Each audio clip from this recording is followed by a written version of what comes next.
જય ભવાની. શ્રી કેશવ ભવાની માનું વ્રત કરનારે રવિવારે સૌપ્રથમ શ્રી કેશવ ભવાની સ્તુતિ બોલી પછી હાથમાં પાણી લઈ સંકલ્પ કરવો કે હે કેશવ ભવાની માં, તમારું 21 રવિવારનું વ્રત મારા કામ માટે કરીશ, તો મારા ઉપર દયા કરી મારી કામના પૂર્ણ કરજો. કામની ઈચ્છા સિવાય વ્રત કરવાનું હોય તેમણે ત્યાં જણાવવાનું કે હે માં, તમારી પ્રીતિ અર્થે હું વ્રત કરીશ. બીજા કોઈ માટે, જેમ કે બહેનના લગ્ન સુખ માટે કે સંતાન માટે અથવા બીજા કોઈના માટે, ભાઈના લગ્ન માટે, પુત્ર પુત્રીના લગ્ન માટે કે દુઃખ માટે વ્રત કરવાનું હોય તો તે સ્થળે સંકલ્પમાં તેમ જણાવવું. વ્રતની વિધિ. આ વ્રત 21 રવિવાર કરવાનું છે. રવિવારે પથારીમાં ઉઠતા જ બોલવું કે હે કેશવ ભવાની માં, આજે હું તમારું વ્રત કરવાનો અથવા કરવાની છું, તો તેને પરિપૂર્ણ કરજો. ત્યાર પછી નિત્યકર્મ જે હોય તે કરી લેવું. પછી પાટલા પર ત્રિકોણને મધ્યે કંકુથી આંગળી વડે બિંદુ કરવું. પછી તેના પર કળશ બને તો ત્રાંબાનો, નહીં તો પિત્તળનો મૂકવો. તેમાં પાણી ભરવું. તેના પર રકાબી મૂકવી. રકાબીમાં યથાશક્તિ સાકર કે મોરસ ભરવી. પછી ઘીનો દીવો ને અગરબત્તી કરવી. કળશને ચારે બાજુ 4 ચાંદલા કરવા અને કાંઠે લાલ કલરનું નાડું વીંટવું. પછી હાથમાં પાણી લઈ ફરી સંકલ્પ કરવો, હે માં કેશવ ભવાની, હું આજે તમારું વ્રત કરું છું, તો અહીં પધારી મારા વ્રતને સ્વીકારો. આમ કહી હાથનું પાણી કળશ આગળ પાટલા પર મૂકી દેવું. પછી હાથમાં ચોખા લઈ બોલવું કે હે કેશવ ભવાની માતા, સર્વ દેવોને વરદાન આપનારા તમે છો, તમને નમસ્કાર હો.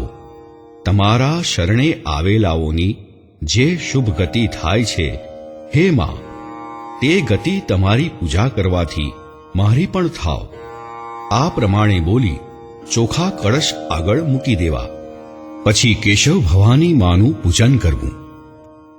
ઓમ હ્રીમ કમ ભમ ભવાન્યે નમઃ સ્નાનમ સમર્પયામિ બોલી આચમની ભરી પાણી કળશની પીઠ પર રેડવું.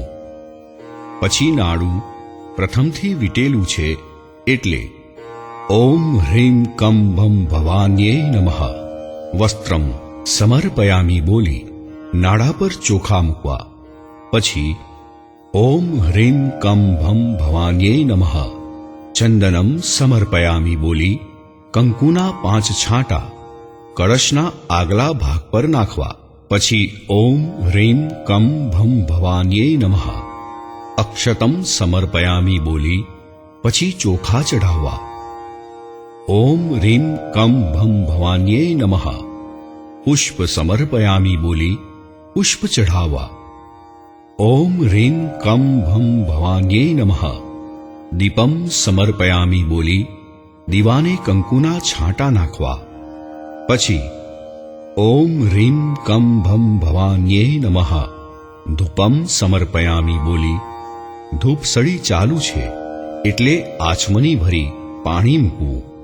પછી ઓમ હ્રીમ કમ ભમ ભવાન્યે નમઃ નૈવેદ્યમ સમર્પયામિ બોલી ગોળનું નૈવેદ્ય ધરાવવું. ત્યારબાદ જય આદ્યાશક્તિ આરતી કરવી.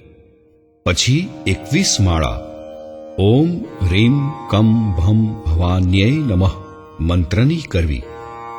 માળા બને તો રુદ્રાક્ષની લેવી, તે ન બને તો જેની હશે તે ચાલશે. માળા કર્યા બાદ પ્રાર્થના કરવી, હે માં ભવાની, મારી શક્તિ પ્રમાણે પૂજાને જપ કર્યા છે, તો મારું કાર્ય કૃપા કરી સિદ્ધ કરશો ને મને તમારું વ્રત પરિપૂર્ણ કરવા દેશો. હે માં, તમને વારંવાર વંદન છે.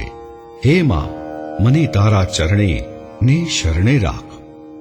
ત્યાર પછી 5 વખત પગે લાગવું ને પછી ગોળનું નૈવેદ્ય વ્રત કરનારે પ્રસાદ તરીકે લેવું.